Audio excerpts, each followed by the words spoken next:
tutudde wano abantu ne batwetooloola okujja okutuziikirako.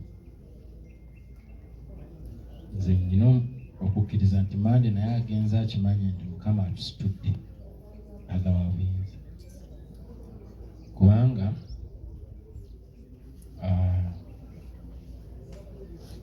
ffe tubadde bwe tutyo. Tetumanyi muntu yenna kusaidia mama waffe, tetumanyi muntu yenna kusaidia tata waffe. Munsi tubeddemu bwe tutyo, tutambudde ne Mande. Mwanyi naffe Besi yali yagenda bwatyo, batatawe mulala twakamuzuula emyaka nga 3 emabega, amaze n'okuzaala abaana abawera 4. Nyina wano mukulu wange Nyangu Malu naye naakamulaba emyaka si mingi emabega, namusanga Kampala nga ye first born wa mama wange.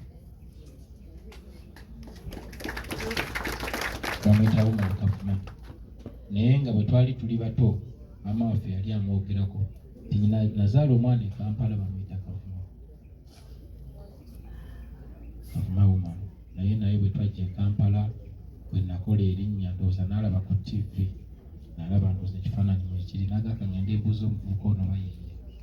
Bwe yajja gye nali n'aŋŋamba bampita Kavuma Woman, wali ompuliddeko. Bwe namutunuulira ne ndaba ekifaananyi kya maama wange ne muganda nakuwulirako.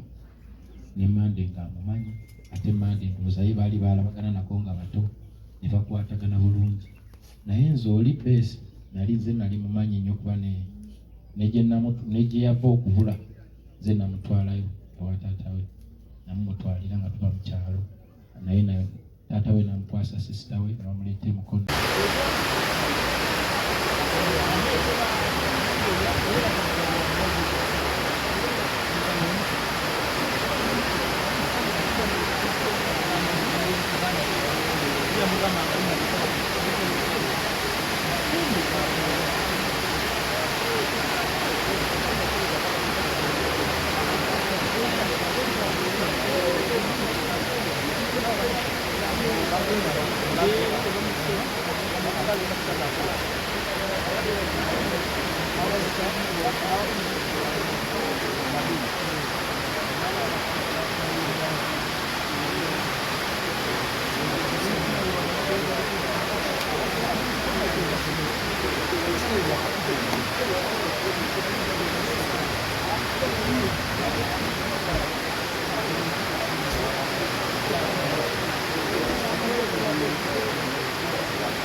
Atukoledde omulimu gw'amaanyi famire yaffe, ajjanjabye Mande, abadde abeera naye yamunona yamutwala wano nawali era yamufiiridde mu ngalo.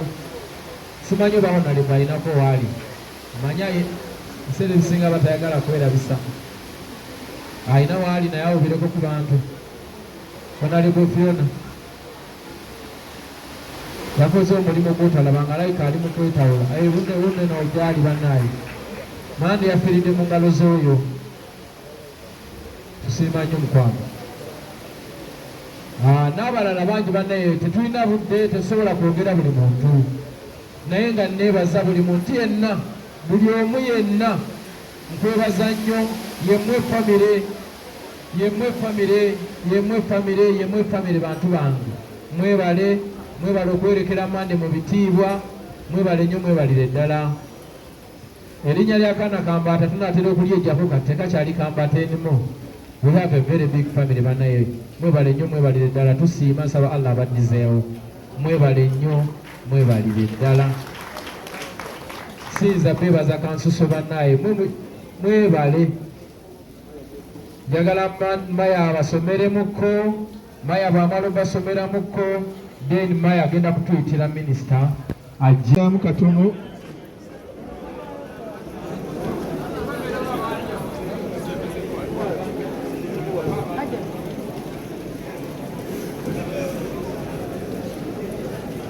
gwe wenna amanyi nti olina obukwate ku shiriki ng'osamira ng'olina irizi ng'olina essabo kweyimirira mu layini eno.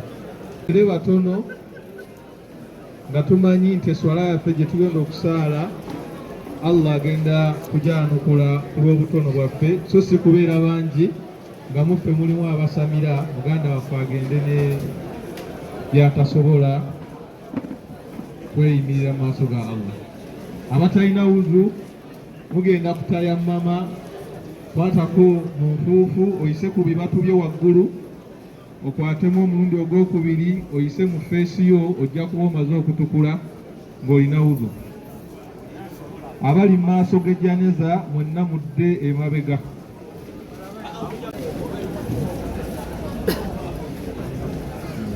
Tugenda kusaalira okwongera okubajjukizaamu takbiira tukuba nnya. Abagenda okusaalira mwenna abakyala n'abaami mukakkanye ku maloboozi. Nsaba buli omu akakkanye amaloboozi. Abatagenda kusaalira musiriikirireeko. Abatagenda kusaalira musiriikirireeko. Nsaba tukkakkanye amaloboozi gaffe. Tugenda kuba takbiira nnya mu swala eno okubajjukizaamu katono. Takbiira esooka ebeera ya kusoma surat al-Fatiha oba gye bayita alhamdu. Takbiira ey'okubiri tugenda kusaalira Nabbi Muhammad sallallahu alaihi wasallama gye bayita salatu ibrahimiya. Takbiira ey'okusatu tugenda kusabira jeneza. Abatamanyi duwa mpanvu ya kusabira jeneza tugamba nti Allahumma ighfir lahu Allahumma arhamhu. Munyambe ebigambo ebyo mba mwogera Allahumma ighfir lahu Allahumma arhamhu. Mu bigambo ebyo by'oba oyogera byokka okutuusa wetunakuba takbiira ey'okuna.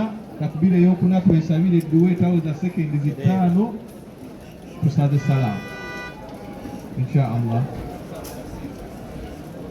Omukulu ansabye Eddie Kenzo okwebaza abawalimu be bonna ababaddewo na wenna nga toli muwalimu naye ng'okoze omulimu gwonna ku mukolo guno oba ku nsonga eno. Tusaba Allah subhanahu wa ta'ala akusasule era akuwa ekisinga kubeera kyabbeeyi. Buli alina abanja Seeka Diriisa ono manga abanja Seeka Hassan ajje jangu otule salaamu. Nedda ssebo Diriisa ono nagambye ggwe jangu n'onookola otya tola salaamu bakulabe ate ono akoze omulimu tumwebaza ffe abawalimu bakkeezi. Assalamu alaikum wa rahmatullahi wa barakatuh.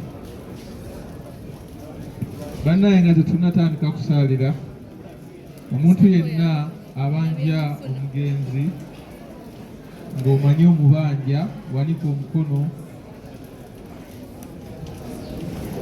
oba nga akubanja.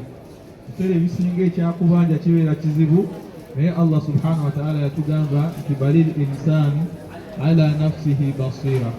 Buli muntu yenna yamanyi engeri gy'abalamu obulamu bwe n'omwoyo gwe. Tugenda kusaalira tweteeketeeke.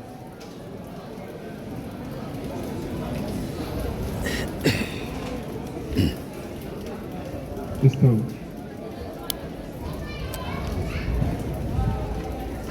الله أكبر.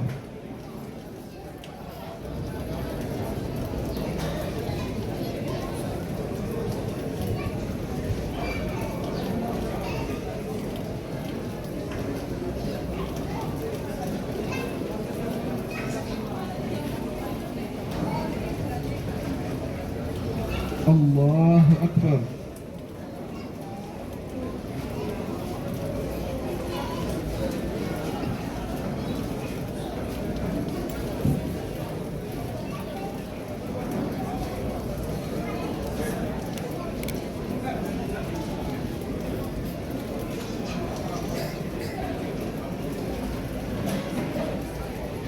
الله أكبر.